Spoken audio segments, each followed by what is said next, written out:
Hey everyone, it's Brian. Welcome back to the Exact Cybersecurity and IT YouTube channel. Hey, if you haven't subscribed to our channel yet, we'd appreciate it if you do that. And remember to like the video. It helps other people find information around what I'm going to talk about today, which is the truth about cyber insurance for businesses. Now, I talk to a lot of business owners, business leaders, and this comes up quite often, more than you would probably think. And that's business people who think that maybe they can skimp out on cybersecurity or not do everything they are supposed to do around cybersecurity, or really not understand the risk or the value that doing something around cybersecurity can bring to a business. Business leaders a lot of times think that they don't have to do anything around cybersecurity simply because they think cyber insurance will cover them in the event of a cyber attack or a ransomware attack or something like that. Well, nothing can be further from the truth. Surprise, surprise.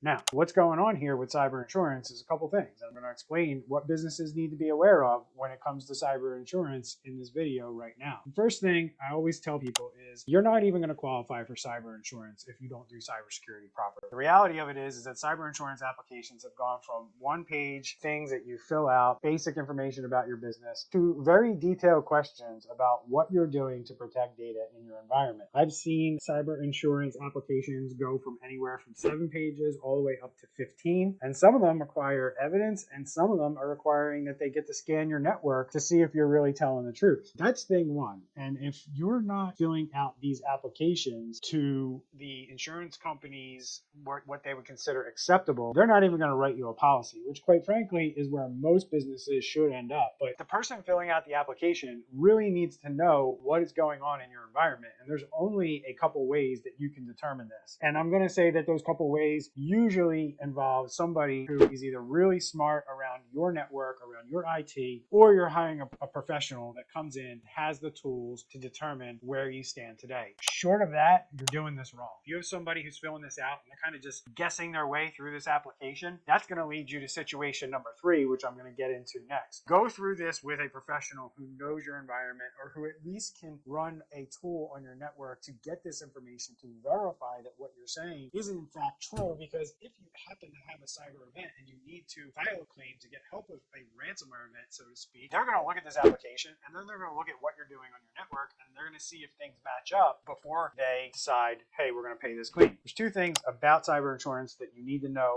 if you ever need to use cyber insurance and you have to file a claim. You get assigned 2 individuals or 2 teams depending on the size of your business. One of those is a breach coach and the other one's a forensic investigator. While they are working for you to help through the event, they're also there working for the cyber insurance company, kind of their boots on the ground for, hey, here's what we're seeing, here's what's going on. And this gives the insurance company some information to determine whether they have any leverage to potentially not pay your claim. And this is something that we're seeing a lot more of here as cyber insurance companies figure this product out. So one of the things we're seeing today as an example is there was a court filing, I believe it was in Illinois, and it was in U.S. District Court for Central District of Illinois, and Travelers, the insurance company, said it would not have even issued a cyber insurance policy in April to Decatur, Illinois-based electronic manufacturing services company, International Control Services, if the insurer knew the company was not using MFA as it said. Additionally, Travelers wants no part of any losses, costs, or claims from ICS, including from a May ransomware attack that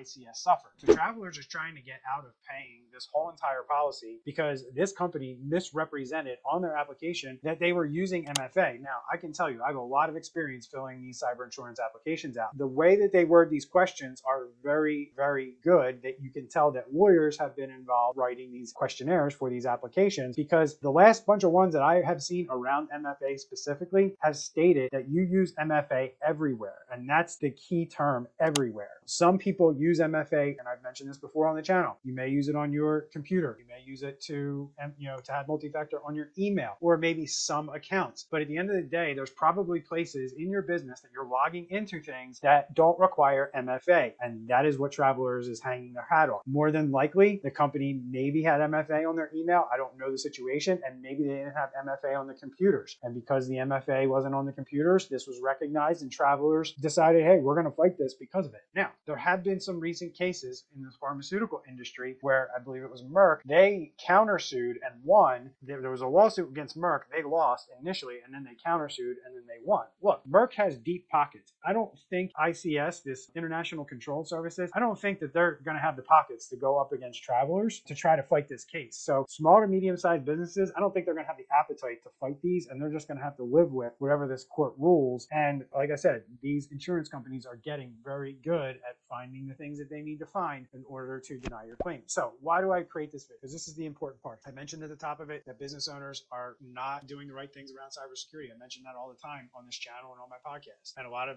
conversations I have revolve around, well, we have cyber insurance. Why do we need to do this? Why do we need to do that? Why do we need to invest in this? If something happens, we'll just use our cyber insurance. Well, I'm here to warn businesses that one of two things is happening. You're filling out the application incorrectly or not truthfully or not 100% truthfully. So your warning is if you're not 1,000% certain about every question you're answering on that application, you want to think about maybe not submitting that application until you verified that. Because I can tell you the minute a cyber event happens, it's going to be verified by the insurance company. And that's the main thing that we're seeing is that you're qualifying because you're lying, you're misrepresenting, okay?